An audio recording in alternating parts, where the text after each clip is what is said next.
Now, Police Minister Bheki Cele is promising to crack down on cash-in-transit heist syndicates. Cele has unveiled new plans to combat violent, high-profile crimes. Police are increasingly under pressure to deal with rampant violent crime.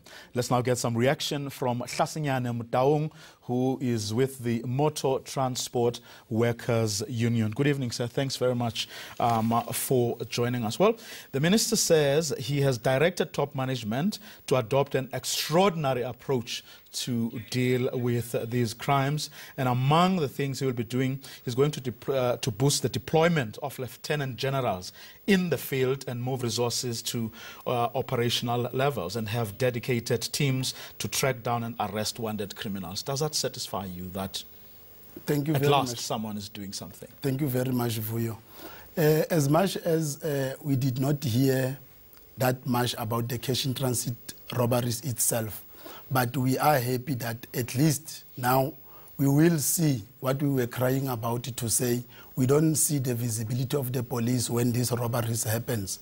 And the other one that I want to point out, it seems as if now even from the security management themselves, it's like now they start to play a blame game, whereby I've heard so much about them saying the collusion of the employees. So now, even us as a union, we say if there is that collusion, they must arrest people, whether it's police or it's our security guys that are colluding with robbers, we need to see arrest.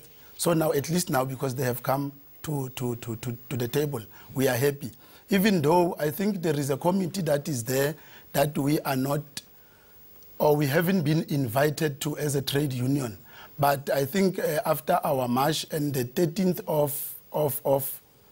of June, after we met with the portfolio committee, then maybe they will roll everything to us as a trade union. Then we will have a free communication with them as the stakeholders, the police and the security companies themselves. So you will be meeting with the security companies? Yes, we are meeting. We met with them last week, Wednesday, the 30th, regarding the issue of the march, and it went very well. And we're going to meet again on Wednesday to finalize everything now about the march.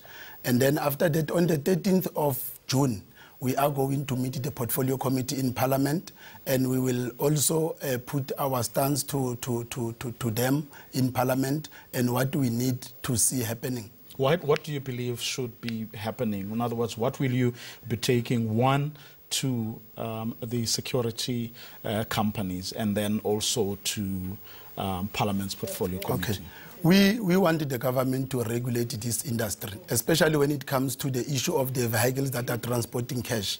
It seems as if they have like lose that quality. Because if you can see, it looks like it's so easy for these cars to be bombed. We have already called upon the hard body, the one that is used by the military. And also the one that will take more is the issue of the firearms, the manpower for the security officers themselves. And we need them to be escorted. They cannot be escorted like every vehicle to be escorted, but we need more manpower on the vehicle itself and more ammunitions and firearms. So what are you going to say to if the employers say that's going to be way too expensive for us? We can almost certainly anticipate such a response.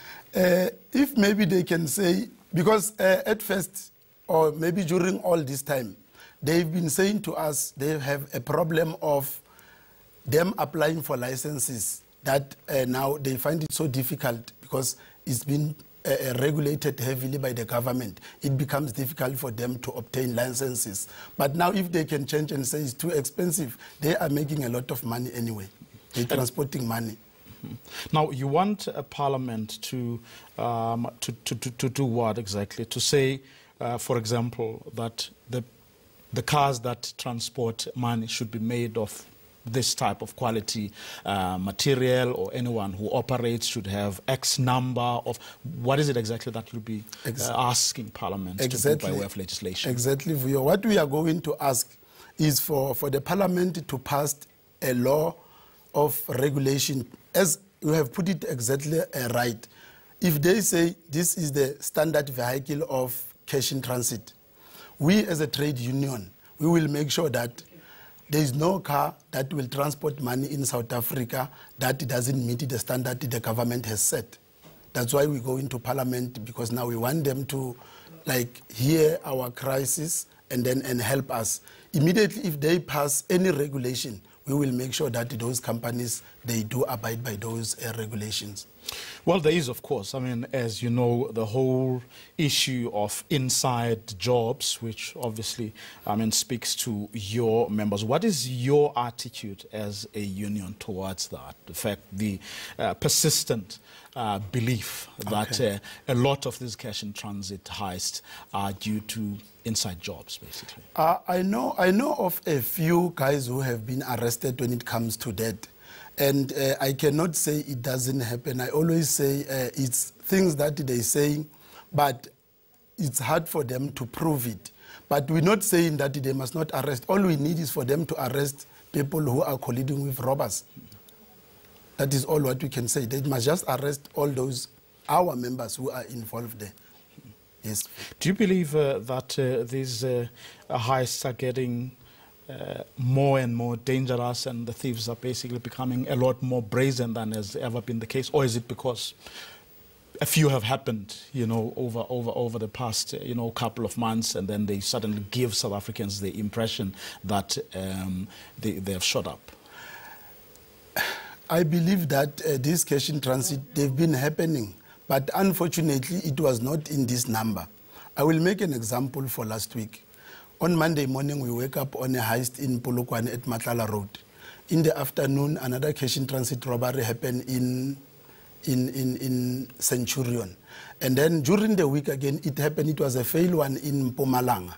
And unfortunately, before we can finish our week on Friday evening, it happened there in Tembisa, just between Okumo Station and those two engine garage. It happens there. So this can show that it's not only one gang, it's a lot. So we need a help from the police, and we need them to be very active. And we don't want, the sweet talk. We really need help from them. And so that even when we go to Parliament, when we're going to ask what we will ask from the Parliament, when we have to come back and say, this is the standard that will be set by the government, we want all the companies to abide by that, we will definitely have to push those companies to do that. Anyway, we're still going to have our march on the 11th of June. And we're making sure that every citizen of South Africa, Minister Bheki Cele has put it right to say they must be the eyes and ears of the police. And our march will also highlight that we have brought in another strategy, or maybe I will call it, it's not a strategy, whereby we are asking from the members of the community to sign our petition that says #CIT Lives Matter. So we will also be trying to make an awareness out there to the community. And you want South Africans to support you? We want South Africans to support us. Hlasinyane Motaung from the Motor Transport Workers Union.